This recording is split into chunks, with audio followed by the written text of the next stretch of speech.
Yeah, really hot and humid throughout the weekend, whether you were out trying to enjoy Father's Day yesterday through much of the College World Series or any other weekend events you had going on. Humidity was certainly felt, and it's only expected to get worse, especially by the end of this week. And I have the ice cream pulled up because that was nice over the weekend. Got a little bit of that with Dad to celebrate Father's Day. But temperature Saturday, Sunday, lower 90s. It makes for day 6 and day 7 that Lincoln has gotten at 90 or above so far on the year. And we look to do that again here today before we get a little cooler into the middle of this week with a cold front coming through and eventually dropping temperatures to the 80s for Tuesday and Wednesday. But a lot of sunshine to be seen this morning. Some higher level clouds out there and a beautiful golden glow on the capital city here this morning and toward the Capitol building itself. 72 in Omaha and here at home and toward York and Aurora, but 73 in Columbus, still around 75 degrees in Grand Island as you're waking up Monday morning. High temperatures eventually climbing to about 92 or 93 degrees, depending on where you're at,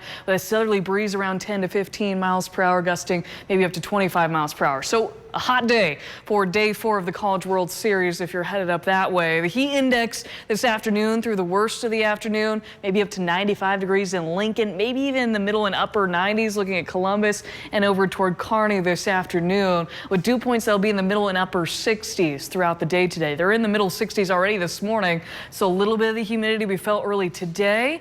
Along I-80, you're noticing a little bit more of a breeze out of the south, anywhere from about 10 to 20 miles per hour, picking up a little bit more out toward Grand Island and Kearney with just some higher level clouds moving on in. This is kind of what's left over in the wake of thunderstorms through western Nebraska once again last night. They've seen a lot of activity over the past few days, but we are going to see more activity start up this evening tonight through northern Nebraska first. A cold front oriented from west to east across northern Nebraska will drive a few isolated thunderstorms after about 4 or 5 o'clock tonight.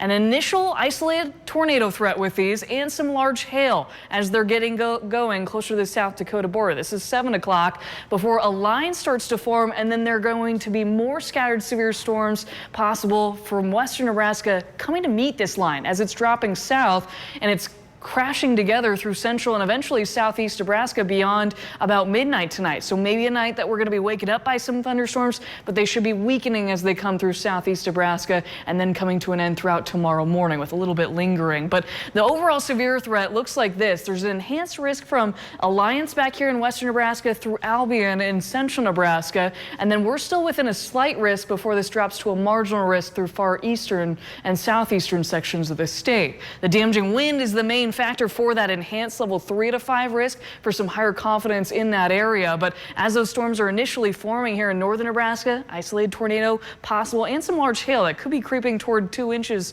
if not a little higher, toward O'Neill and far northeast Nebraska this evening. So we do that Monday night into Tuesday morning. Again, another round possible Tuesday night into Wednesday morning. But you look at temperatures dropping to the 80s before they crank up a lot by the end of this week, and we'll be looking at our first heat indices in the triple digits by Friday and Saturday. All right, thank you, Jessica. And right now, the fight against